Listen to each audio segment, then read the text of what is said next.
right now. That's Hi. good. And I'm trying to figure out. So I know you use some things for advertising with video, or at least I've seen some of those. I don't have a way to set this down. I'm at my parents' house for the weekend, and so I'm trying to figure out a way to set it down so that I can just talk. But is it okay if I just hold it, or will Yeah, that for mess sure. up? Okay. No, you're good. I might have to just hold it, and hopefully it's not too shaky for you. So No, you're fine. So let's just dive right in. Can you talk me through what got you into sport? yeah, absolutely. I like the sports psychology side of it, or just sports in general. Sport participation from the very beginning. Like let's Yeah, go back to absolutely. like your very first introduction to sports. Yeah, so I've grown up with them since I was little. So when I was a little tyke, I was I was running around with the bat in my hand all the time, wanting to play baseball. I had an older brother who I always wanted to beat and wanted to be better than. So I'd always try to keep up with him, and I'd try anything. I mean, I used to rollerblade and try the big jumps with the older kids and hurt myself, and then I'd want to get into baseball. And my dad was a big baseball player growing up, and so when we were old enough, we got into t-ball and started playing. And we were my brother and I were decent baseball players, so we got to play all the way through high school, and got looked at to play in college, but decided not to. And I don't know if I would have made it or not, but had a chance to go on. And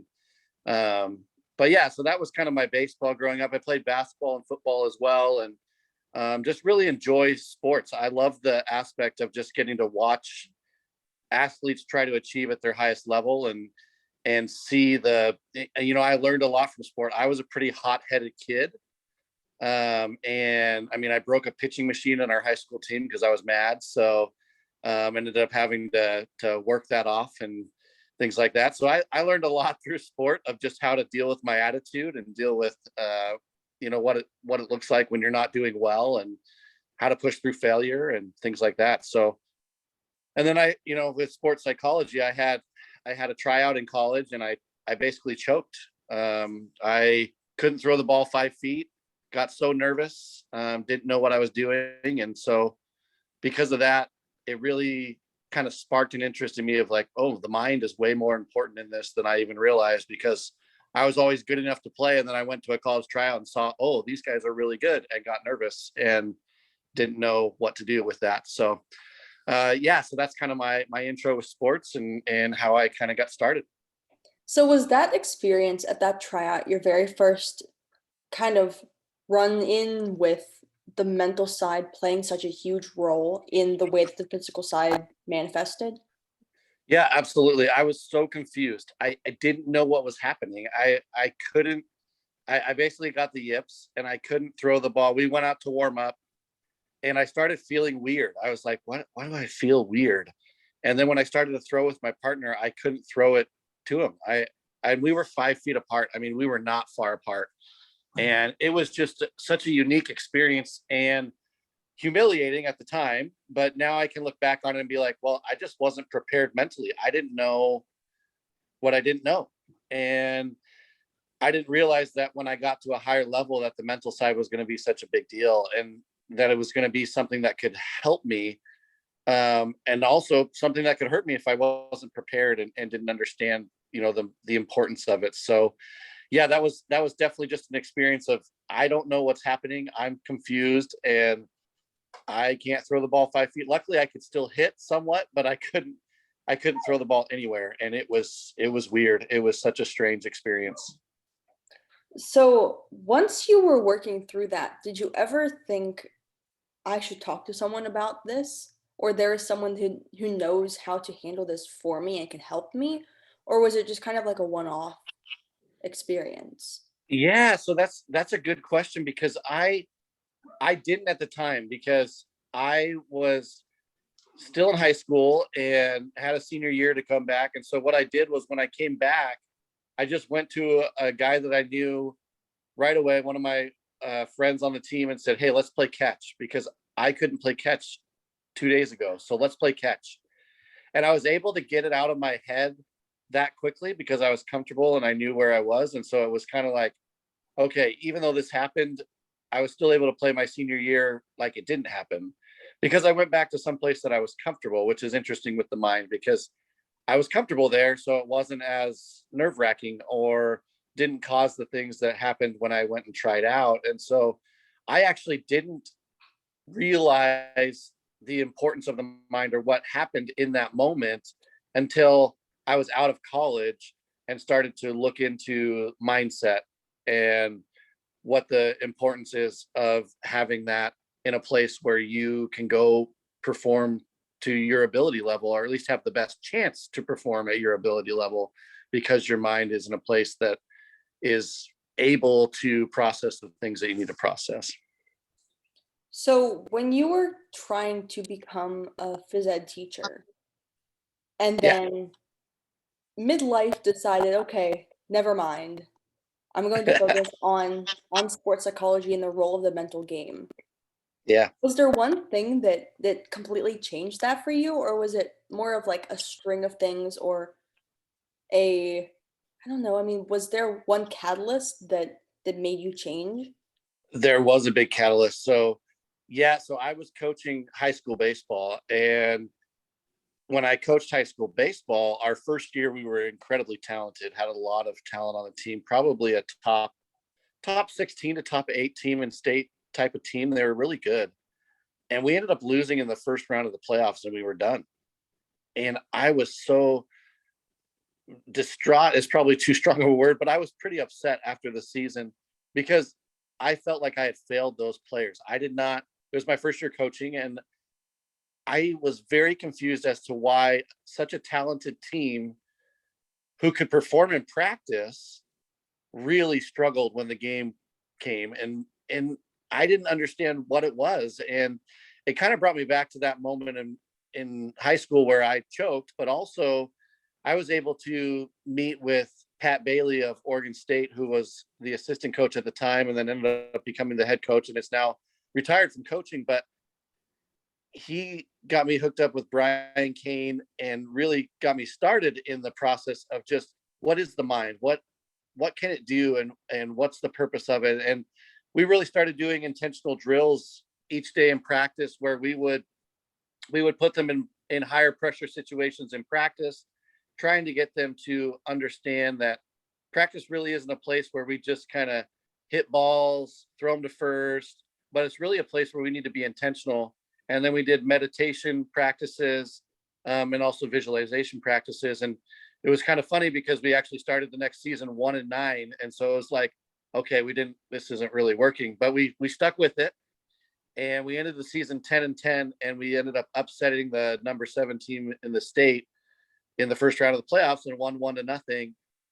And I really credit that to the intentionality that we took into the mind, and our players being able to perform in pressure situations because they had done it in practice. They had taken the time to really see themselves as successful and working through adversity and all of that. So that was kind of my catalyst for where after that is when I really started to dive into it. So what role do you think that a youth sport coach, even up to high school, should play, or what role do you think that the coach at a youth sport level should put on the mental game?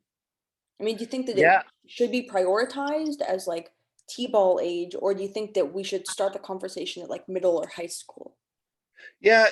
T-ball's maybe a little early. Not that they couldn't understand some things. And I think in that level, it's more about teaching them teamwork and teaching them how to work together and teaching them about the game. And there's so many things that they're trying to learn as a 5-year-old, that focusing on, okay, you need to get your breath right, and you need to do this, and you need to that. It may be a little early at that point, but I definitely think, as when you get to 8 to 9 to 10-year olds to middle school, I think it should be prioritized in your practice, because those kids are going to start to feel pressure as they get older, and they're going to start to to see that in life in general, I mean, most athletes that play are not going on to the next level. Most athletes are not going to be elite. And the mental game doesn't only help in athletics, but I take deep breaths all the time. I still teach as well as do the mental game. And so I still take deep breaths in the classroom to be like, okay, this kid is giving me a lot of trouble. I got to take a deep breath and just refocus so that I can calmly talk to him or her without getting angry and mad and scream, and all of that. So it still is a process that I think can help any 8, 9, 10-year old in working through all of the failure and struggles that life has. So I don't think I don't think there's really a too early, besides maybe in the T-ball range, but I think it's a really good thing to start at any time. So let's also talk about the role of a youth sport coach in the athlete's life Yeah. when they're like 5, 6, 7. Are you teaching more skill oriented or life skill? Like sports skill oriented or life skill? And at what point in that coaching, how old do the athletes have to be to have that flip so that you're not focused on one or you're more focused on one? Yeah. Well, number one, I think you're always teaching life skill. I think that's important. I mean, our big thing when I was coaching high school it was kind of our mission was to create leaders on and off the field. And so that was our goal, regardless of how we did on the field. And I believe that as the younger ages, that's even more important, is just to teach what I was talking about earlier in that teamwork and learning to bounce back from failure and learning to, hey, cheer on somebody. Maybe you're on the bench and you're not playing and you have to learn how to uh, execute your role, but not accept your role, right? You may not want to be in that position, but you need to learn how to execute it and still be a part of a team. And that's a big deal as you get older, because in most jobs, you're a part of a team. Some jobs you're not, but most of the jobs that you do, you're a part of a team. And so you need to learn that. And I would say that skill development is still critical. You don't just teach life skills at T-ball, and 6, 7, 8, 9-year olds. They want to learn skills as well. And so you're doing both. I think that's and I don't want to just give you the it's both answer, but I believe that it really is in how you teach it. And when you're teaching a skill and someone's struggling with that skill, okay, here's a life lesson I can teach you through that skill because you're struggling with this skill. Well, let's talk about, hey, sometimes you have to push through and understand that it takes time. And when you're learning a new skill, it's not going to be this day that you learn it most of the time. It's going to take 2, 3 days, and then there's going to be a breakthrough. And maybe sometimes there's not a breakthrough and you have to do a different skill and learn it a different way. And so I think it's kind of that both, where you just tie it in together and are able, and I think those are the best coaches, the ones that can tie in the life skills with the skills of learning the actual baseball skill or football skill or basketball skill that they're trying to do. Yeah, for sure. And then a follow-up question on that. How do you improve your team's mental game while also improving their physical game? Yeah, I think it's intentionality. When you're going into batting practice, for one, I think batting practice is, for me, I think the easiest way to instill the mental game. And you want to talk about approach, and then they go into the batting cage and they just swing at whatever pitches that are coming because they have 10 swings. You're not really intentionally teaching the mental game. And so taking time to where, what we would do is you put a red plate and a green plate down, and then they can kind of work through their process of, okay, when I struggle and I get into kind of a red light situation, what's my release refocus routine going to be during that? And they can practice that while they're standing there, because a lot of times when you have a group of 4, there's just 3 guys standing around the cage and 1 guy hitting, or if it's softball, 1 gal hitting and 3 gals standing around the cage. And that's what I've seen when I've gone to practices. But you can be intentional about that. And then you have a green light where it's like, okay, I'm still in green lights, but I still want to take that breath get my mind in the position that I want it to be in, to be able to have a chance to perform at my best when I get into the cage. And then when you're trying to train approach, which I believe is a part of the mental game, is you stand in there, and instead of just swinging at 10 pitches in a row, you have an intentionality with what you're trying to accomplish. So if it's okay, I'm only going to swing at a pitch on the inside corner, then you evaluate that, and then you have a coach that maybe jots down, okay, they swung at 3 pitches on the outside corner when they were intentionally trying to only swing at a pitch on the inside corner, or with off speed pitches. And this is what I worked with a college in East Wenatchee, and they were talking about, we have an approach to hit fastballs on the middle 10 inches, and then we'll have guys go up to hit, and they're swinging at curveballs in the dirt with an 0-0 count or a 2-0 count. And it's about trying to intentionally in practice what you want to have accomplished, and then measuring it so that okay, we're not actually doing it, so we need to go back in practice and try to figure out a different way to maybe teach this so that we can be more intentional about it. And I think those are 2 ways that you can put the mental game in. And then meditation is always a good one to add in. I like to do it at the beginning of practice, or at the end. I mean, I'm good with either. And then visualization for me is huge, because I really believe that with visualization, there's a lot that visualize success, but I think visualizing bouncing back from failure is also a great way to be able to move forward. And so having individualized, or even a team one's not quite as good as individualized, but it's still good to have a visualization practice that they can go through daily and then before the game, so they're able to get into that mindset. So, is there an MLB player currently that you can watch and pick out individual things that they do when they get up to bat or they're about to pitch? Yeah, I watch the Mariners all the time, so they're kind of my one that I really enjoy watching. And Ty France is probably one of the ones that I really enjoy seeing.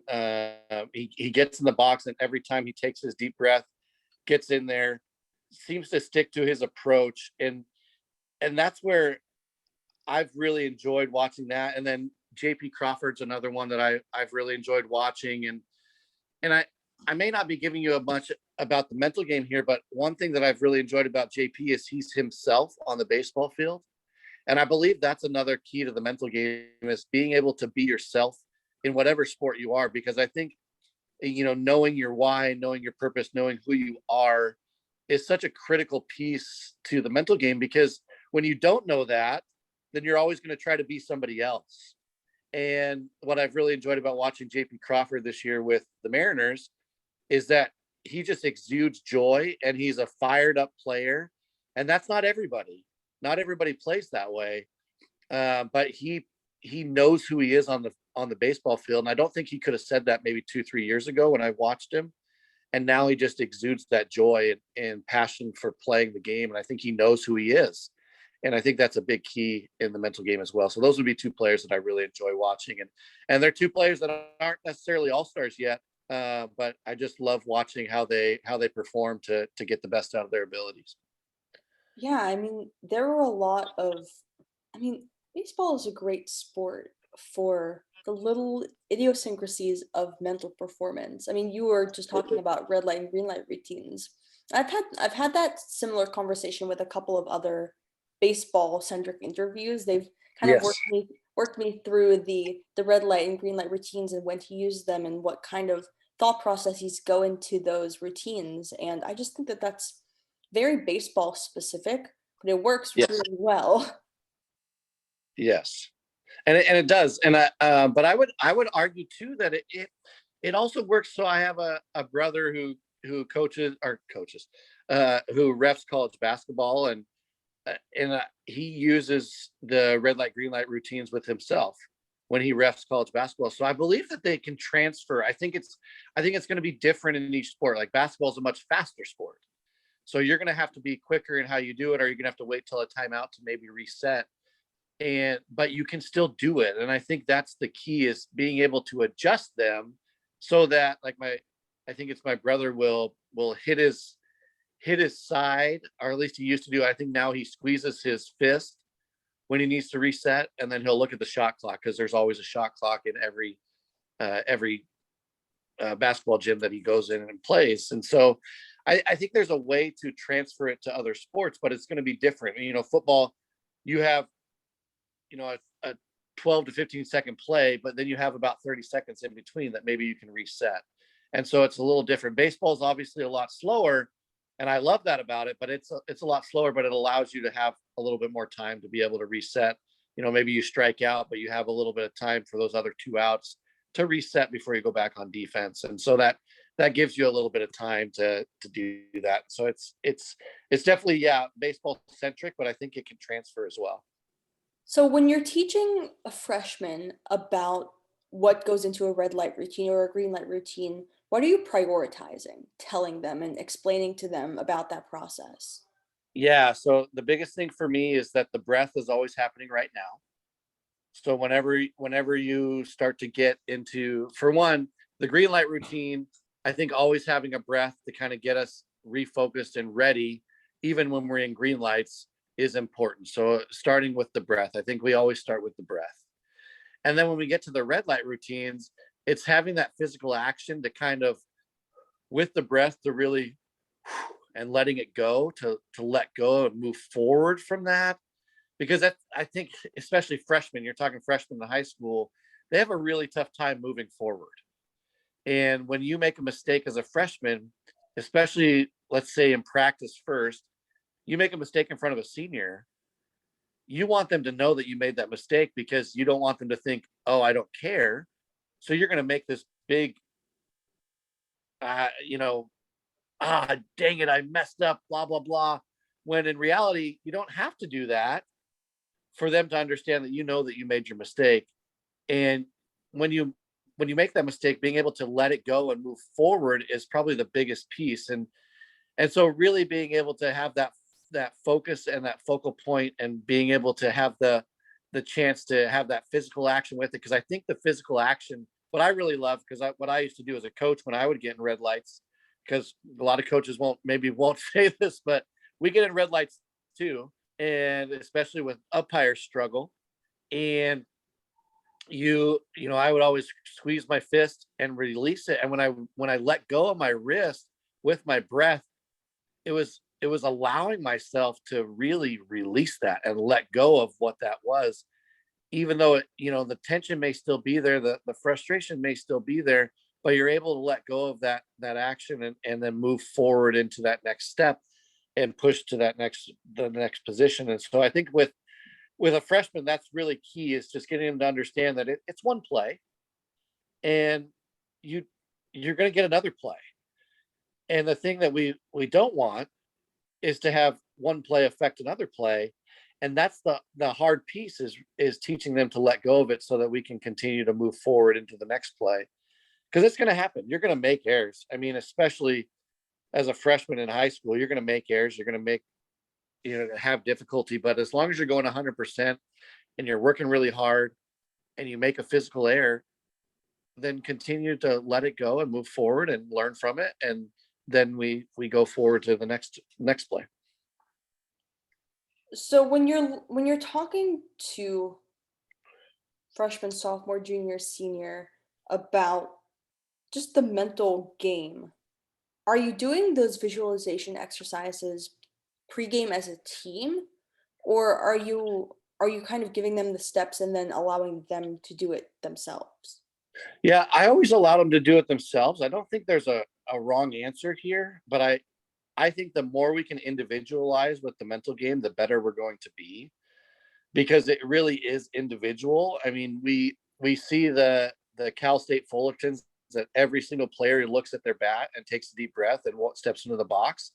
And I don't think that's bad, but I think what could be even more beneficial for them is to allow each individual player to come up with their own individual routine stepping into the box, because everyone's different. I mean, looking at the bat and taking a deep breath for me didn't do anything for me, but I believe it does for some people. And I believe and the bat is always there. So it's an easy one to always look at. It's an easy one to take a deep breath on. But I believe, when you look at the major leagues, every single person has a different routine. And the important piece is getting in a routine that allows us to get to a state that gives us a chance to perform at our best. And so for me, getting back to your question, is that with the visualization routine, I really believe that if we can get them to each have their own individual, now this takes a lot of time. So I understand doing it as a team, but getting them each their own individual tape to where they can listen to that before the game allows them to have their own personal, hey, this is what I did that gives me confidence, allows them to have a better chance to get into the state that's going to help them perform. So when you say your own tape, do you create a recording for each one of them? Or are you saying like they're doing it themselves? Yeah, I would create a, now I didn't do this when I was coaching, but I if I went back to do it now, I would take the time and create an individual recording for each player, because I really believe that that would be so beneficial for them to be able to have that, their own confidence condition, their own things that they've had in there that they've seen success with.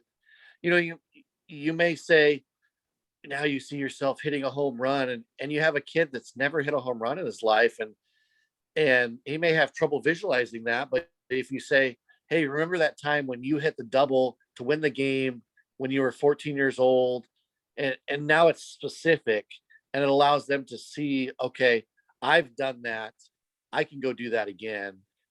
And then you can also put in there, okay, remember the time where you struggled, and now, and how you came back from that struggle and you were able to have success later and move forward. So you get more specific when you do individual tapes. And now I don't expect that of every coach, and I really believe that if you do one tape for everybody, you're going to see benefits. And so there are benefits to doing one tape for everybody, because it's still visualization, it's still allowing them. But I would say in those, if you're going to do it for a team, to still talk to them about, hey, when you are visualizing and I'm talking about this, really try to get into a state of seeing yourself doing it rather than just kind of the generic visualization. And so allowing them to really get into that mode of, okay, I did this, so they can see it in their own personal visualization. Yeah, for sure. I think that if you as a coach were to create some kind of individualized anything recording, I mean, whether it's imagery or visualization or a meditation script, I mean, Yep. if you do one for every single athlete, I think that that would naturally make a huge difference. Yeah, I agree completely. And again, it takes time. And when you're coaching, maybe delegate it to an assistant coach to do it for you. But I think one way to do it, just to give people a way to do it, is you come into a classroom and you give each player a meditation script, or sorry, a visualization script, and they write out their confidence conditioning. They write out their recalls of previous success that they've had, and they write out what they would want for future success. And when they do that, then you can just turn in all the sheets, and then you're able to do it. And it makes it a little bit quicker rather than trying to go to each player and say, hey, what did you do previously that was successful? What do you want to say now to be successful? And what's your future that you want to see to be successful? And you're able to really get in that classroom and get them to write it down. And then they're able to also, some kids I think have a tough time seeing success. And so they're able to even write down like, oh, I have had success in this game. And even the ones that have struggled have had success at some point or another, or they wouldn't be playing. And so you're able to see that there's a piece there that they can work on. And so that's a way to do it. I think that makes it a little bit faster. And then you go home and you set aside 2 hours and you make all the tapes, and then you're ready to go. So, and I'm saying Yeah, tapes, which means I'm old. So, it's not tapes anymore, right? It's MP3s or like a voice something memo. like, yeah, voice memo or something like that. So, So when you're talking about making an individualized recording for each player, how does that transition into the podcast that you do? Oh, that's a interesting question. Rephrase that a little bit because I'm kind of Yeah. intrigued by your question here. Yeah. So you were just talking about the fact that if everyone had an individualized perspective, they would all collectively do better. When you're putting your podcast together, you're not speaking to one specific person, and not everything that you say on your podcast is going to be applicable. So how do you change the content of your podcast to make it as applicable as possible? Yeah, yeah. So that's I love that question. That is really cool. So I think being more specific and intentional in how you treat the podcast and really trying to speak to one. I think that's the piece that I've always tried to do with the podcast is really try to speak to one person and believe that there's one person out there that's going to take something from it. And that's really for me, if you can help one person, then they can help another person. And that's how you have that compound effect. And so for me, it's really about, yeah, I think it's funny you bring this up because it's making me think like, man, I could be more clear. I could be more intentional. And so maybe I'll have to go back because I put a pause on my podcast for a little while and I'm going to start it up here in September, October again. And I think that there's a way to be even more intentional to try to help people really connect with it so that they can be like, hey, that's me, that's who I am, that's what I need, and be able to have that intentionality.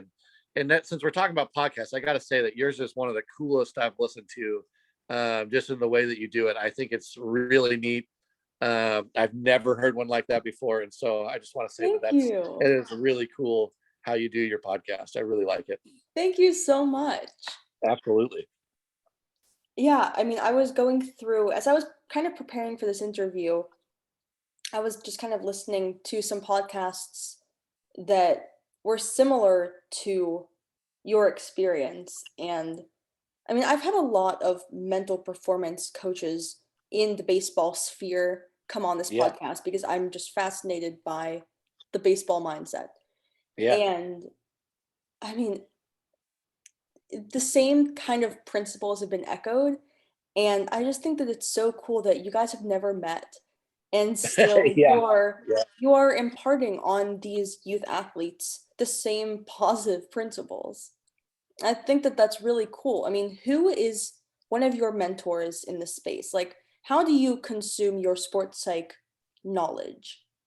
Yeah. I would say that Brian Kane has always been somebody that I've looked up to help me with it, and so he's always helped. But what's interesting is I wouldn't say that I've had a mentor yet, but I've had colleagues that have come beside me. So like John Gold has been a really big help. Perry, I was going to say his last name wrong, but I think I Perry know Corso. Perry. Yeah. So I always say his last name wrong, but Perry's great, and Willie Concepcion. And so I wouldn't say that I necessarily have a great mentor in the space yet. Tyler Pazik's been very helpful as well. Um, and then I've been able to talk to people like Justin Sua and Brian Miles, and be able to have conversations with them. And there's been multiple other ones that for some reason I'm blanking right now, but there's been multiple other ones that we've been able to have conversations with that have really helped us to understand. So I wouldn't say it's a one-on-one mentoring thing, more so as just reaching out and then learning.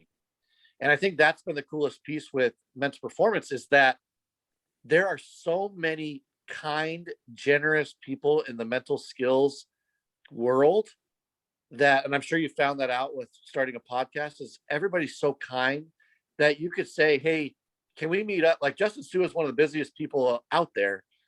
And he's taken time to sit down with John and I before and just talk for an hour. And yeah, it was the off season. We had to wait till the off season, but still, like he was able to sit down with us and talk. And that's incredible because those are people that could just say, hey, I'm too important, I'm not going to talk to you, and they don't do that. And that's, so I think that is just one of the coolest and neatest things about men's performance is that even though I may not have a specific mentor now, I continually reach out to people and that allows me to learn from multiple people, so that I'm not just taking one person's kind of. And I also I have mentors in life in general, and so that's kind of where I keep my mentors, is just more in general in life. But I I love to just learn from people in mental performance, because I don't know everything, and I don't know much. I'm still learning. So I think that that's where it's like, you can, the more that you know, the more you realize you don't know. And I think that's where you start to learn from people so that you can get better. So why pursue a CNPC? Yeah, so I think that pursuing the CNPC is so critical, because for me it's really about having the the structure of it, and the understanding that, hey, you're not just somebody who's spouting off words. You have a background in it. It's like a doctor who goes to school. If you had a doctor that said, yeah, I didn't really go to school, but I'm going to operate on you now. It's the same thing with the CMPC. And I don't think everyone needs it. I don't think everyone has to have it. I think there's great practitioners in the field that, excuse me, that do not have it. Um, but I do think that it can help. And I think that because it has requirements, and it makes you go through the work. And so you have to really study and understand what you're going into. And I'm still working towards it. So it's not something that I have yet, but it's something that allows you to kind of go towards and really understand the deep dive of the science behind what you're teaching. And I think that's critical. You don't always have to bring up the science when you're teaching someone, but to know the science allows you to have a better depth of understanding to be able to teach someone. And I think that's the critical piece. So do you think that there is a teacher to psychologist pathway happening? That's a that's another good one. I don't know, but I do believe that psychologists are people who need to be able to teach, especially mental skills.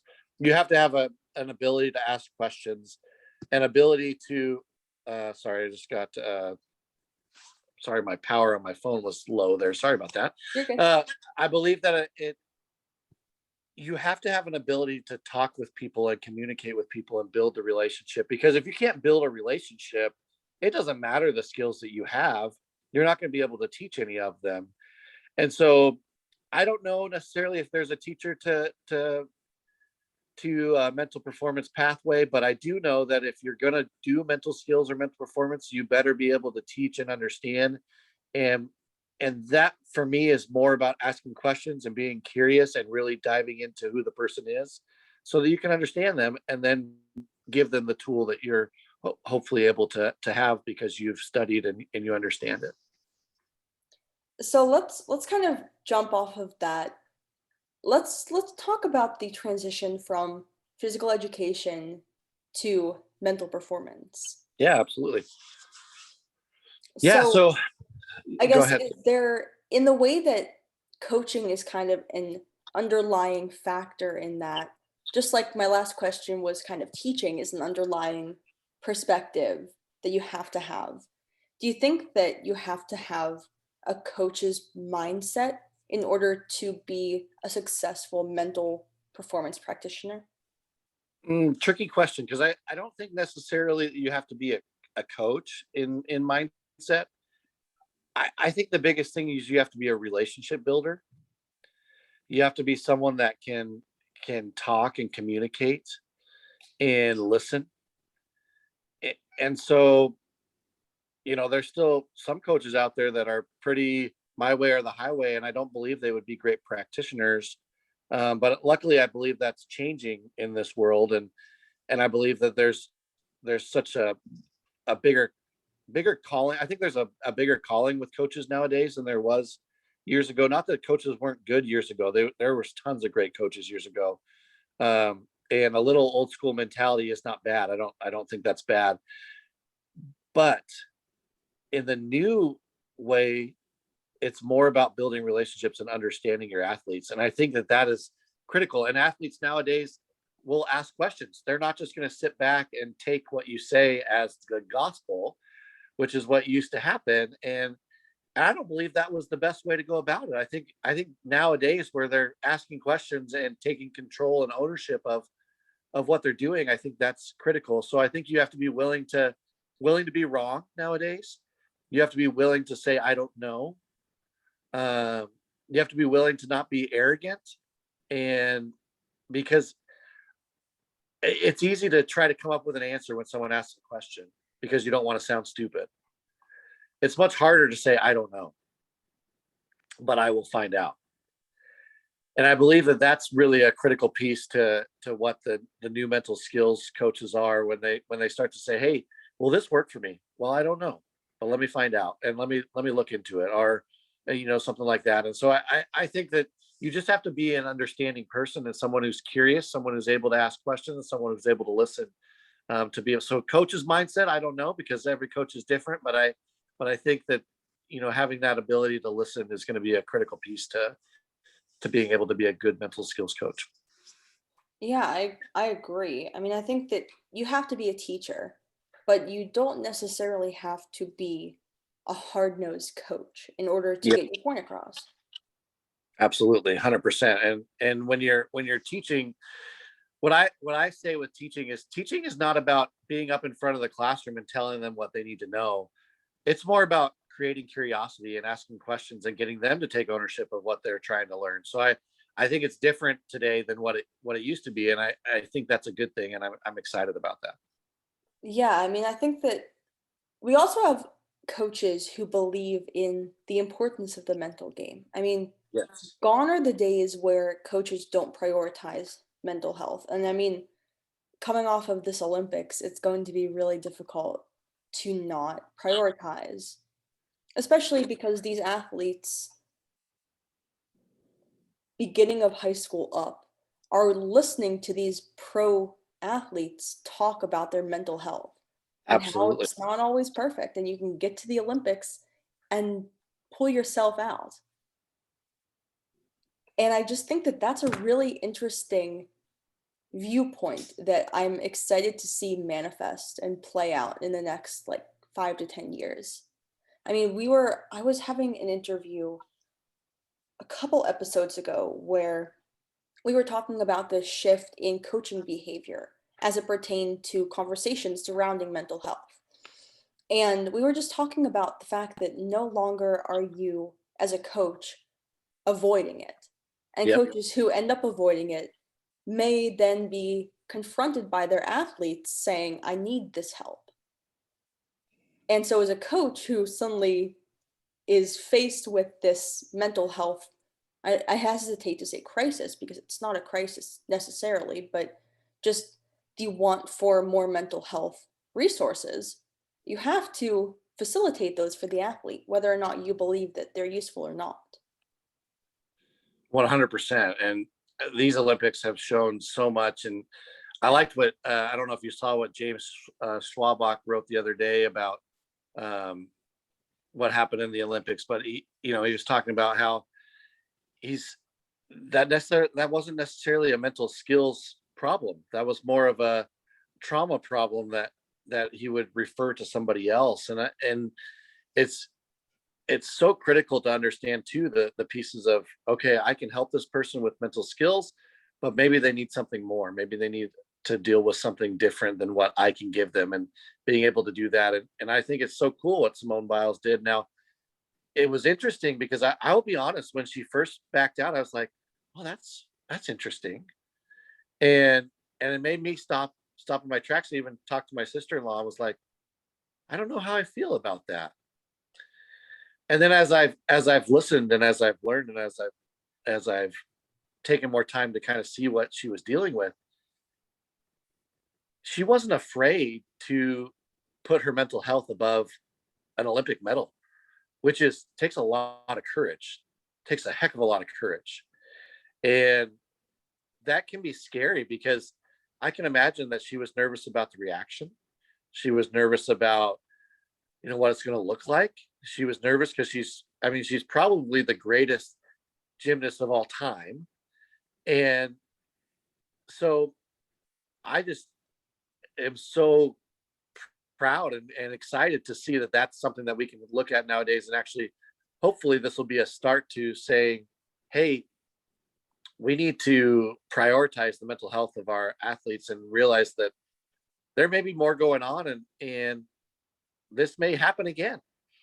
And it's not that they don't want to compete, it's that there's something going on that's mental, that maybe a block. And she got the twisties, which is scary if you're in the air. I mean, she could get injured. So uh yeah, so I just think that that's critical. And I know I got a little away from your question, but yeah, I just think it's so exciting to see the mental health stuff become a bigger deal within societies. So Yeah, I mean, when I first saw that Simone had pulled out, I was like, okay, I believe her.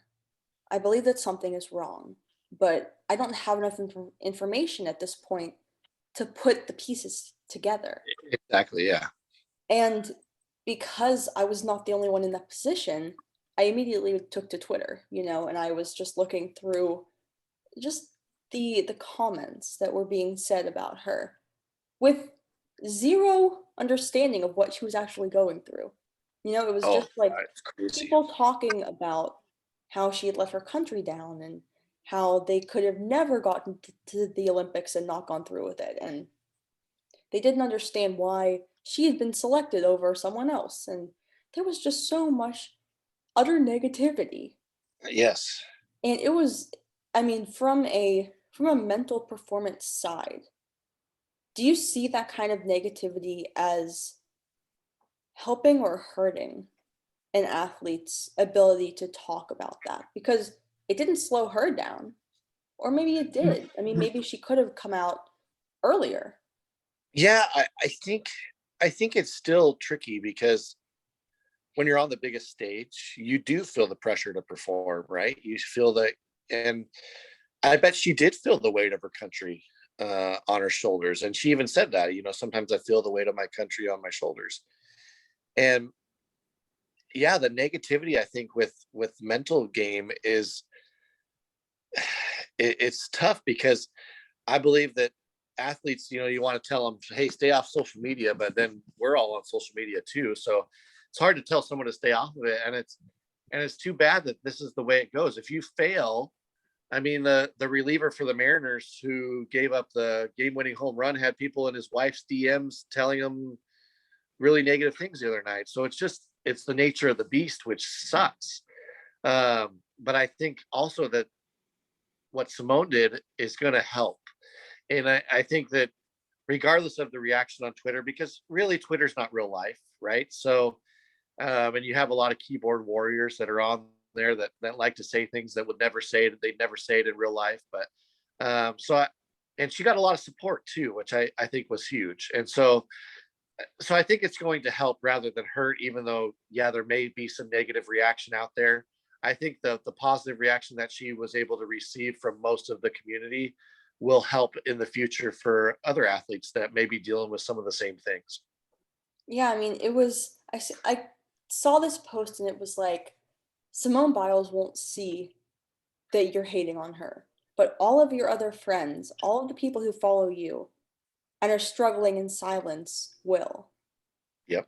And I just thought that was, I mean, that kind of sentiment comes out every time a professional athlete takes a stand against mental health. And it's just very interesting to see those kind of people say, Simone's not going to see what you just tweeted, but all of Yep. your other friends are. So make sure that you're tweeting with kindness. Absolutely. 100%. And then the last question, kind of piggybacking off of your last answer, do you think that don't worry what other people think, coming from a coach, is the best stance? No, absolutely not. But I, but I think it's tricky because you don't want to have the thought of, what if they think this or what if they think that? Yes, it's easy. It's a tricky answer because I believe sometimes one, like if I have a coach and I wonder what they're thinking about me, and I want to prove to them that I'm good. I don't think that's bad, right? Having a little bit inside of you that wants to prove to them that they're good. Now, wondering all the time, like when you go home, oh, what's my coach think about me? What does he think? That's not necessarily a beneficial stance. But I think more so it's about, and this was from a friend of mine, man, I'm forgetting his last, Jonah Bayless. There we go. He said this one time, and he talked about how it's not about proving others wrong, it's about proving yourself right. And I really believe that that is a critical piece to this, because it's easy to say, don't worry about what other people think. It's much harder to do that. And you're going to worry about what other people think of you. That's normal human behavior. But being able to still take your breath, focus on yourself, focus on what you need to do, focus on the task at hand, and move forward in the midst of that, I think that's a critical piece, because wondering what people think about you is not necessarily bad. Like, take it in a relationship. If I wasn't concerned about what my wife thought about me, then I would just do whatever the heck I wanted. So I think there's a little bit of a both and in this answer, where it's okay to wonder and have thoughts of other people in your mind. But I also think when you get into performance, you want to get into that mode of like, it's not about proving others wrong. It's not about what other people think about me. It's really about proving myself right and doing what I need to do to perform on this day. So yeah, anyway, it's kind of a funny answer there, but I think it's kind of a tricky cliche to me. So Is there anything else that you think that I missed that you wanted to talk about? Anything that you wanted to promote that you're doing? I know that you said that your podcast is launching in September. I yeah, so think, September or October, I haven't decided my final date yet. So I'll put that out there when I get to it, but it is coming back. And I'm going to start doing it as a weekly one instead of a daily one. So I'm kind of excited to have that back on and back launching.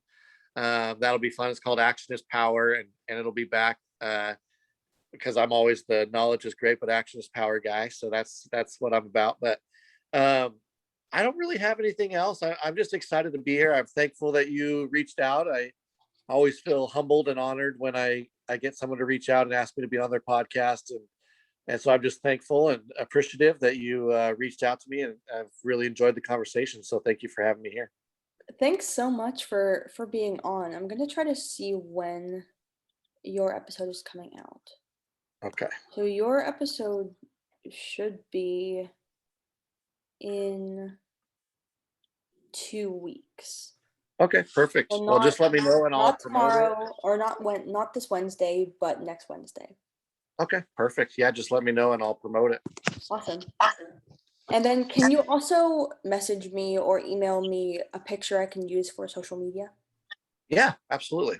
Absolutely, I Awesome. can do that. And then I'll talk to you soon. I mean, that is the end of the questions I had for you, and we'll talk soon. All right, sounds good. Thank you so much. I appreciate it. Have a good day. Bye, you too. Bye.